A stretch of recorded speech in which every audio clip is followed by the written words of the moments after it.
All right, we got Randy Langenderfer on board today, and he is from InvestArc.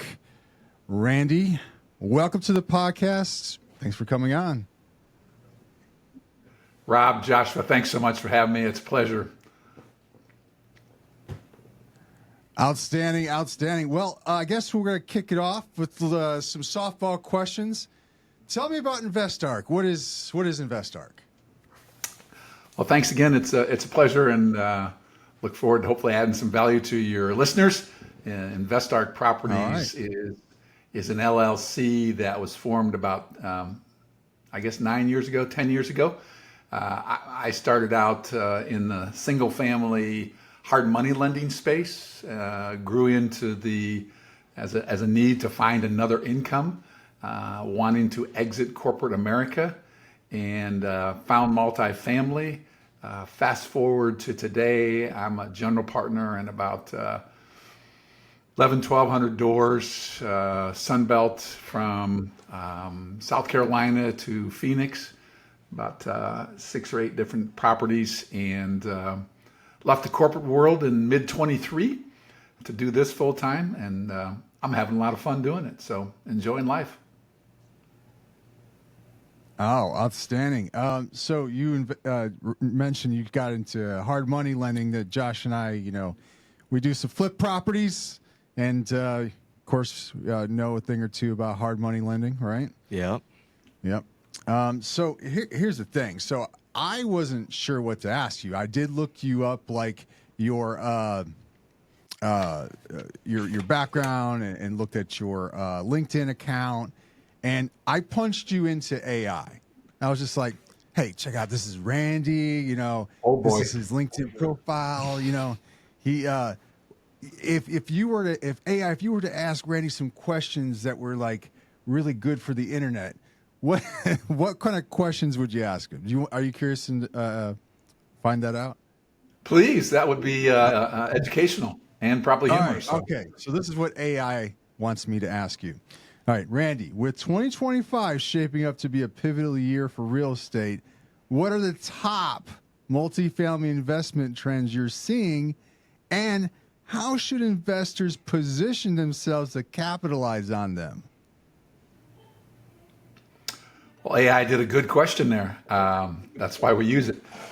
And I think it didn't stump me, but I think it's spot on, actually. I think the last couple of years have been very hard in the multifamily space as we've gone through a lot of bridge debt. If you bought in 20, 21, 22, you bought on bridge debt, and that has caused a lot of problems. If you were fortunate enough to buy before that, you're probably in a really good space. So I think the industry 3 years out from 22 and 25 is on the cusp of a lot of distressed properties being taken back and or sold into the market at deep discounts. So from an investor perspective, I think it's a great time to be in the market.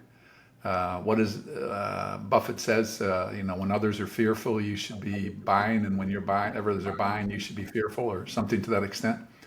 So I think we're at the cusp of, I was listening yesterday, some stuff said that out of this, supply has decreased, especially in Texas. I think the major markets I'm familiar with, Houston, Dallas, Austin, San Antonio, supply coming online has decreased. That's going to create a demand increase, and that leads to unit price increases. So look for 26, 27 to be, I think, prosperous years as we're falling behind on supply again, and that's going to push prices up. So investors of all kind, I think, from single family to multifamily, keep some cash and be ready to pounce when you find the opportunity you like. So Randy, real quick on that, because it's so ironic, me and Rob were looking yesterday on X, and there was a post where someone was saying like their whole entire neighborhood is for sale. So like that was like an Austin, Texas area or something he was saying. Yeah, and so what is it really like on the ground, since Texas is one of those markets that you focus on? What? Oh, in Florida. How's Florida these days? Well, we can get to Florida, but let's talk about Texas. How's that? How is that looking? What's it like on the ground? It's a market and a submarket by submarket answer.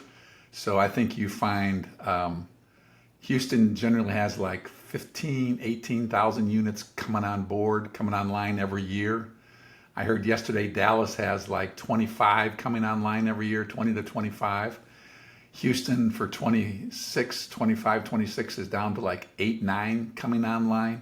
So there's a great supply as well as people continue to move to Texas, and you don't see it. I live in a not a gated community, a planned community here in Houston, and those are prosperous, and so I don't see it in my immediate neighborhood. But I think as you drive through town, and you don't really see for sale signs on multifamily properties because they're pushed through brokers and stuff.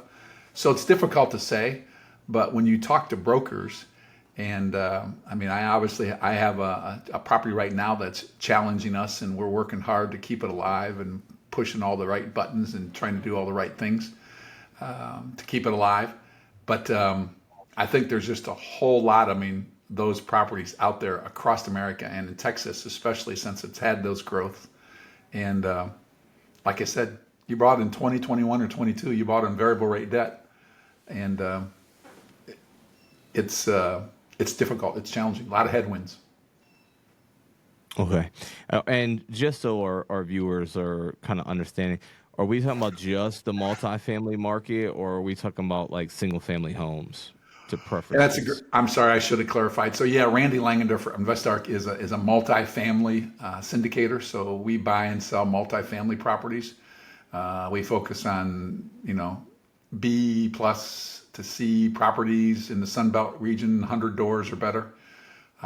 So that's what I'm speaking from my reference point. When I speak to single family, I'm looking outside my window, and I don't see a lot of for sale signs, but I'm sure they're out there someplace. Okay.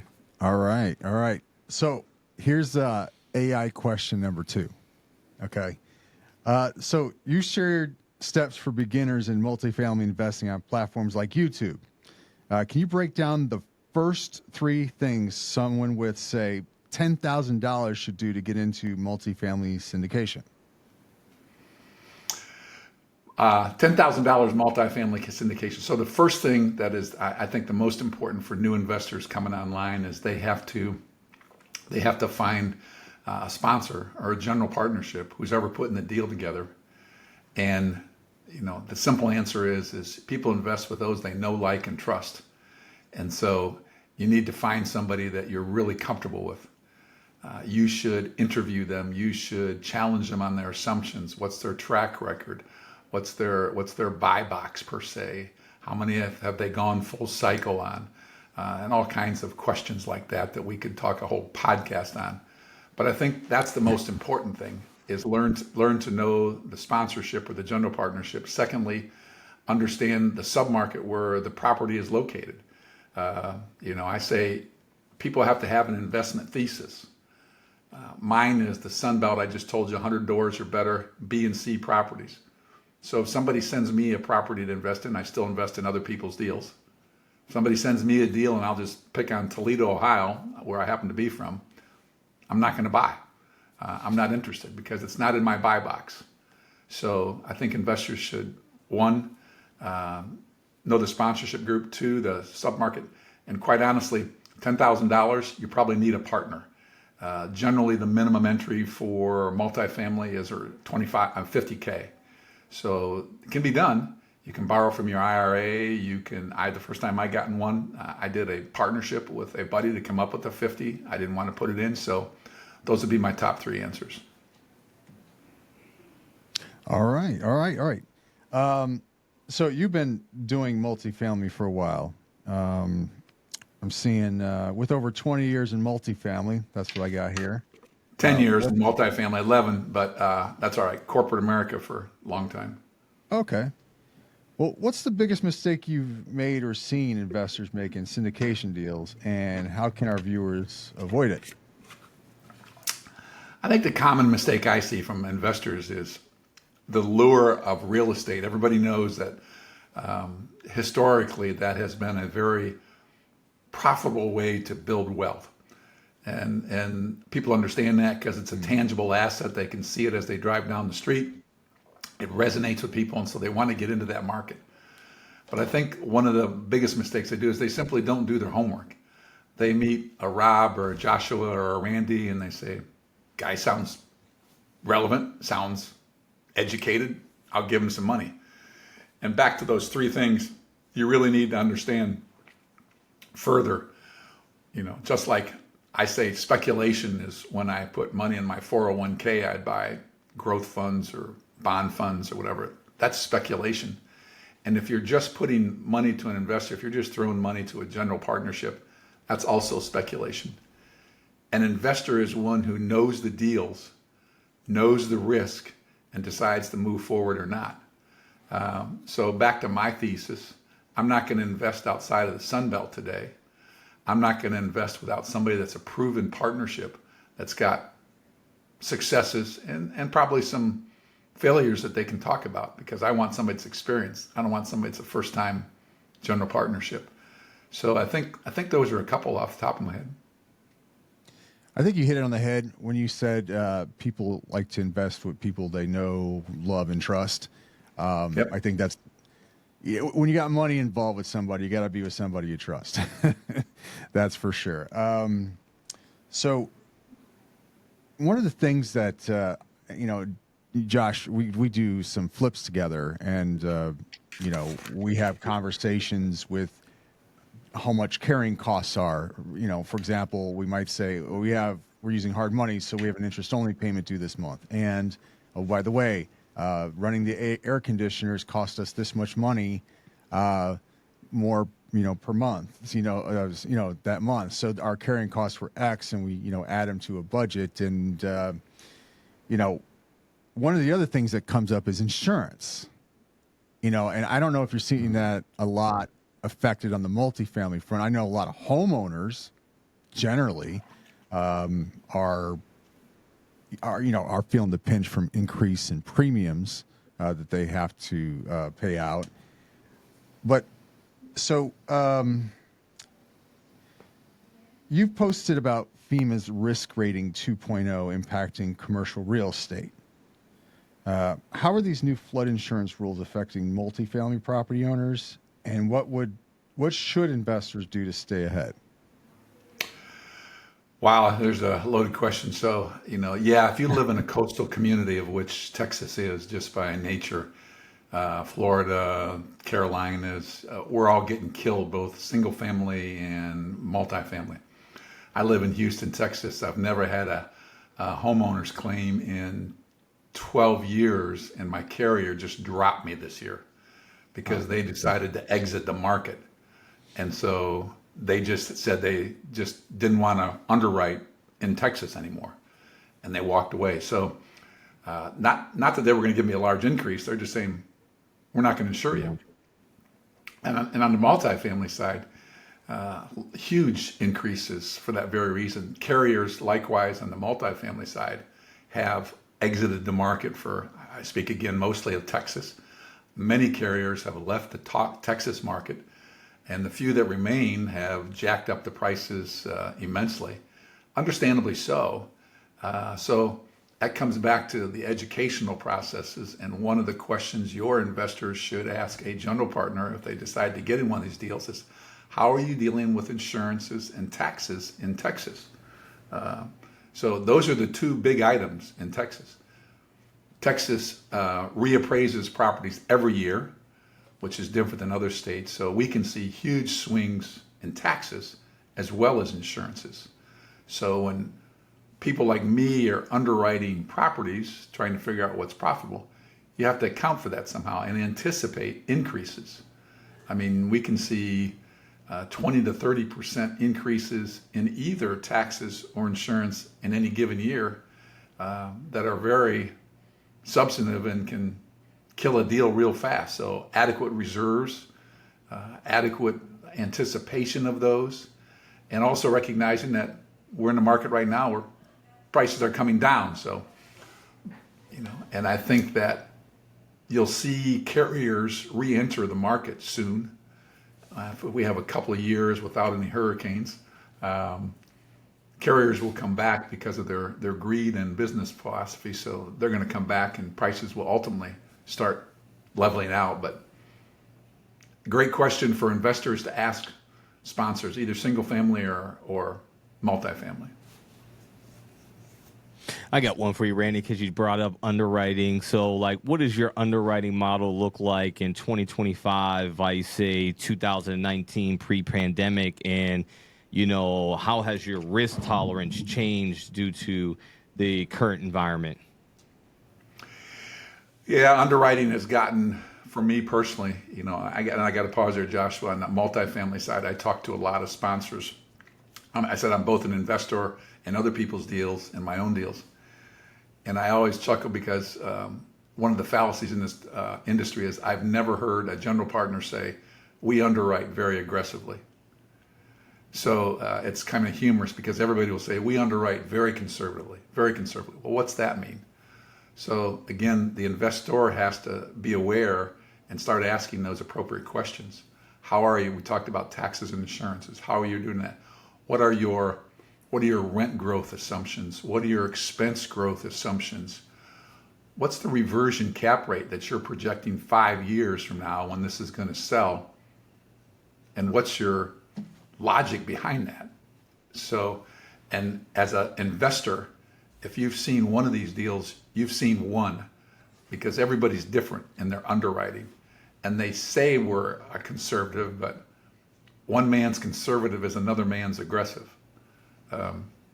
Small example, I looked at a deal, a new build-to-rent community that was coming online in northern Dallas, great suburb, great community.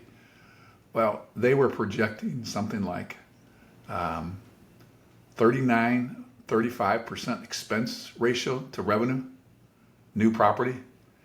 And I don't know, maybe some investors consider that logical, but I didn't.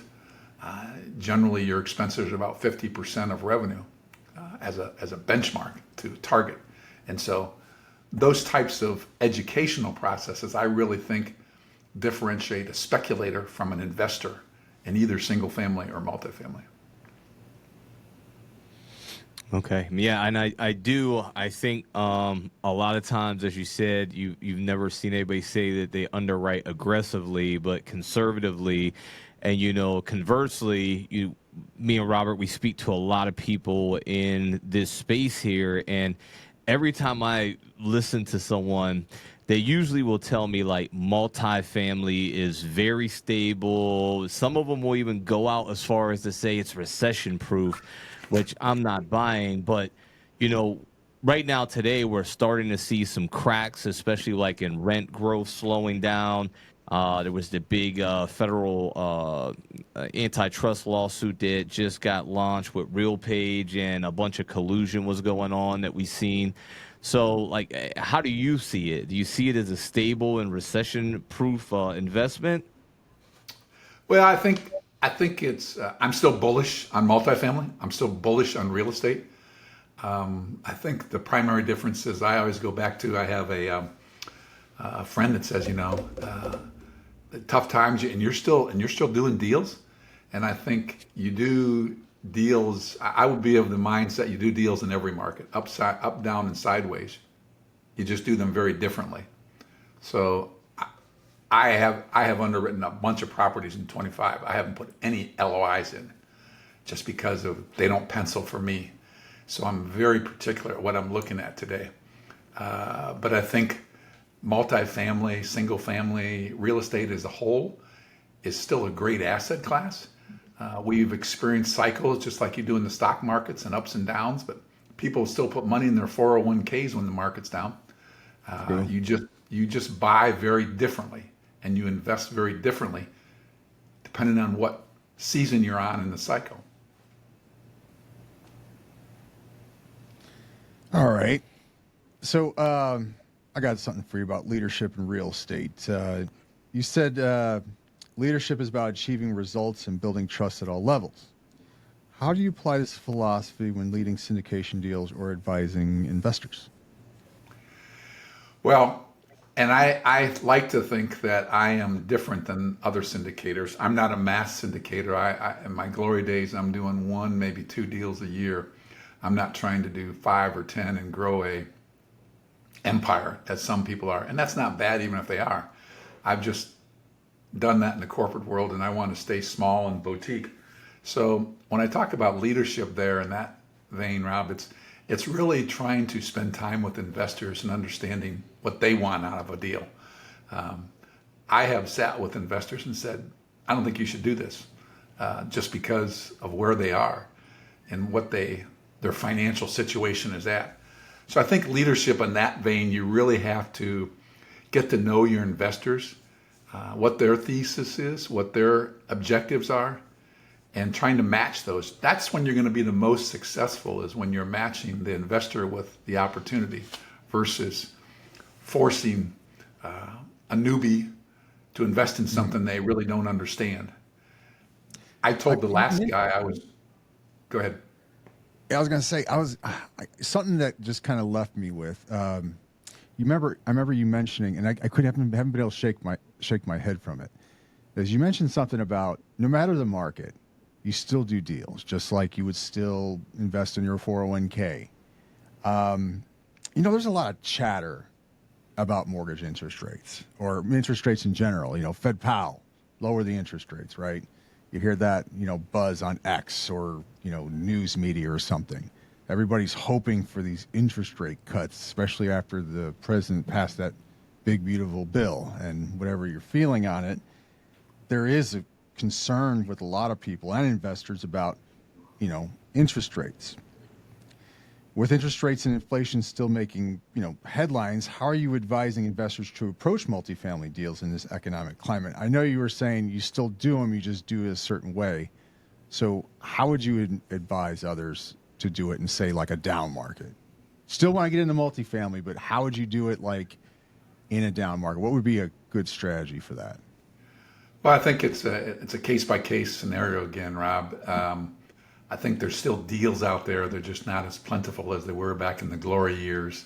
So I would encourage investors to look at one, as we said, the sponsorship in the market. Let's say you get by those, you're okay with those, you like those. Then thirdly, you'd go into some of those underwriting assumptions and really dig in with the sponsorship group.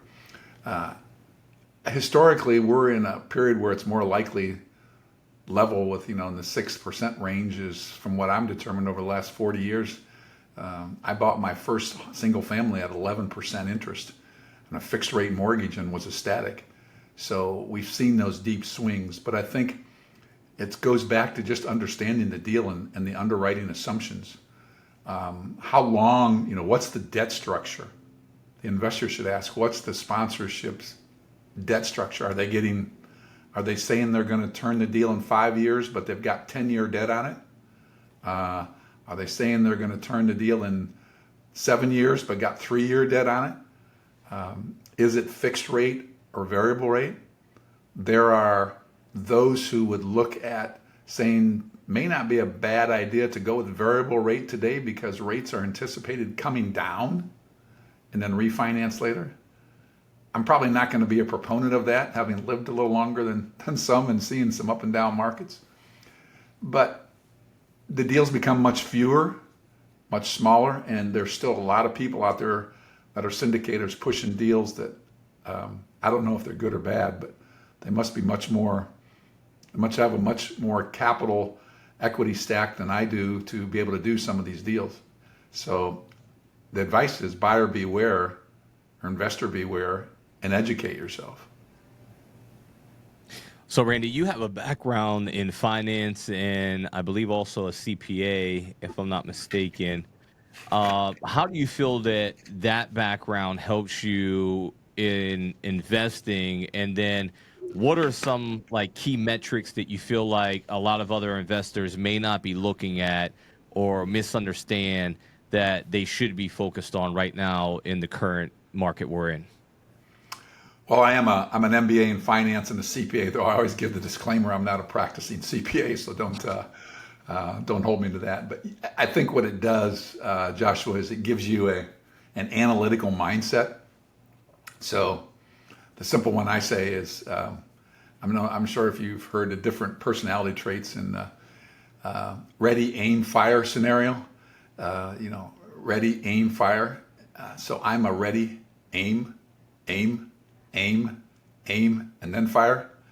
And I've worked with some people that are just like fire, aim, ready. They're the ones that just do the deal. Just do the deal. Doesn't matter. Just do the deal. We'll make it work later. So I think that analytical mindset, and it's not just finance. There's a lot of engineers in this trade. There's a lot of IT people in this trade that are also very analytical mindsets.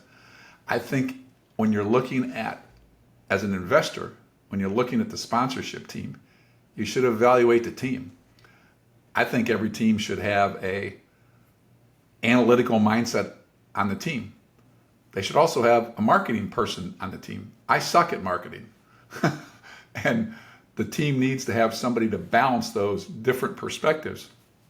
So I think that's another area to look at when you're evaluating the sponsorship team. What's the makeup of the different people on that team? But sometimes that analytical mindset is also a hindrance, because I'll say no 4 out of 5 times. Okay, so I know you said earlier about Toledo, Ohio, you're like staying away from it, not going to touch it right now, but can you give us an idea of what markets right now you're kind of thinking maybe trending in the right direction that you are looking to invest in? And what are some markets that you're just absolutely staying away, the deal can't get good enough for you to get involved? Yes, that's a great question. So I'm from Ohio, the great state of Ohio, living in Houston, Texas today. I'm looking at the primary Dallas and Houston, Austin, San Antonio. Those markets are all growing. A lot of people don't like Houston because it's second fiddle to Dallas, but I don't see it that way. The growth is just phenomenal. The state bird is rumored to be the construction crane, on a humorous vein.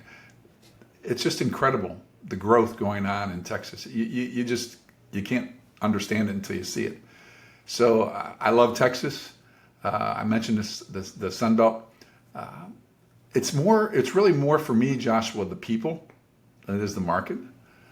I've got a partner in Phoenix, Tucson area that just does nothing but Phoenix and Tucson. He nails that market. He knows it. I've partnered with him on a couple deals. And so I really like that market because it's got first the demographics of income growth and population growth, as well as a strong sponsorship team that are going to they're mitigating the risk of that investment by lowering those or by addressing those risk factors of market and people. There's nothing against Toledo. I mean, I grew up in Northwest Ohio, so I know it very well, but it's just a declining population and it's a declining income. It's called the Rust Belt for a reason. And so I would tend to avoid those kinds of markets. I would avoid markets where there is not landlord friendly states, such as the East Coast and the West Coast. I've got a friend that's a sponsorship in New York City. He said it can take him a year to a year and a half to get a tenant out. I'm like, in Texas, I can do it in 30 days. So a couple things there. It's still market specific, but I would avoid the East to West Coast markets for a new beginner, unless you really know somebody there and got a track record. I think I say the Sun Belt, but there's a lot of people chasing the Sun Belt, but the population migration to the South is undeniable. So, why do you think that the people are migrating more toward the South? I know that, Texas building up, like I think Dallas area to be like the next Silicon Valley. That's what I've heard anyway. But why do you think people, besides that, why do you think people are more moving to the South from up north? That's a great question. I've looked at that and asked myself that for 12 years since I've been in Houston. I don't know is the short answer, but I think Great weather, right? Well, let's just face it. I said I'm from Northwest Ohio, and the winters are brutal there, and the summers are brutal in Houston, Well, Texas. I spent time in Chicago and Indiana all my life, so kind of same climate. So Yeah, I mean the winters suck, and yeah, but I think it's the economic drivers.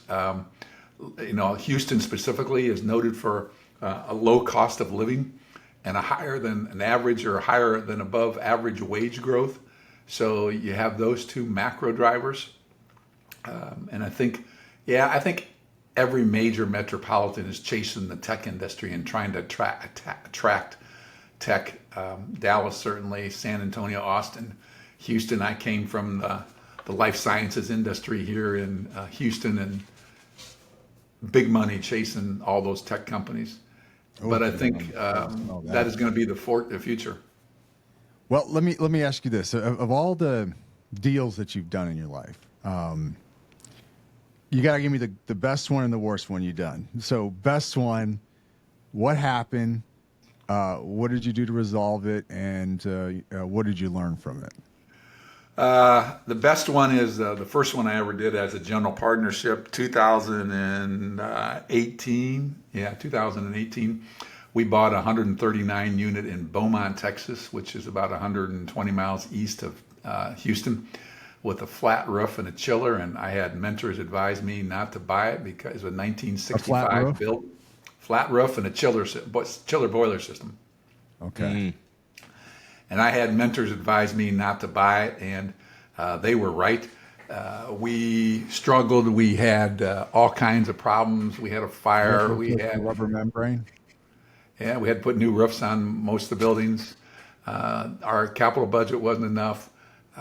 The short story is, though, we went through a fire, and 21 months later, we sold it and doubled investors' money. So good outcome. That's a good thing. Yeah. I tell people I got my honorary PhD in property management on that property. Worst case is I'm working through it right now on a property that we bought in early 22 here in Houston, Texas. Smaller property that's 60 doors, Class A property built in 2018, and lovely little unit property. But it's got too much debt on it. So we're struggling through that with the lender right now, and the outcome is yet to be determined. So I'm living it right now. But I got a quick question for you, Randy, just because I've heard you say this a few times, and I want to make sure our listeners understand. What is the difference between Class A, B, C properties? What's the difference between them? thanks. I should have clarified myself. So Class A generally tends to be a newer build property. I would define that as probably 2005 forward. That may be even a little liberal. But your Class B properties are going to be older assets, say 2005 to 1990-ish builds in that area. And then Class C is probably 1980s and earlier than that. So it has to do with the age of the asset, the location of the asset, and the way it's kept. So, we talk about I can have a Class B property in a C neighborhood because it's been older, but it's been maintained beautifully. So it's somewhat subjective, but those are the general rules of thumb. All right, I got one for you here because you said you're an analytical person. I feel that I'm a very analytical person as well. So what do you do when the numbers make sense, but your gut says otherwise? Who wins? What a loaded question. I face this question a lot. So the younger Randy would say, go for it. The younger Randy would say, go for it if the analytics work and the analytics are justifiable and the assumptions are proven. Or if they're just vaporware or smoke and mirrors, then no. But if the assumptions are proved, the younger Randy would say go. The mature Randy would say big yellow flag, almost red flag, and just follow your gut. Some of the best deals I've done are the ones I've never done. So I think I would say to the audience, especially in this market cycle, go with your gut today. How about you? That's normally where I go. If it don't feel right or it doesn't, even though the numbers might work, and I look at it and say, hey, the numbers work, but if there's something that I feel just off, I just don't. I walk away, and I would agree with you're saying. The best deals are some of the ones that you never did. Sometimes it's just the location. Even though the numbers work good, it's just the way everything looks around there. Yeah. So, Yeah. All right. I don't have anything more, but do you have anything, Robert? no, I'm good to go. Randy, you got anything you'd like to add? No, gentlemen, I just want to thank you for the opportunity to be on your show today. And if your audience has any questions, we'll put the stuff in the show notes. But I've got a couple of websites, invest-arc.com. There's a contact me on there. I'm on social media, LinkedIn, I'll link that in the Facebook. description below. And thanks again. Awesome. All right, Randy, it was a pleasure speaking to you today. Take care, guys. All right, signing off. If you like this video, go hit the subscribe button, leave me a like, give me a comment below. Let me know about what your best or worst real estate deal you've ever had. With that, everyone, thanks for watching. Thanks for listening. See you soon.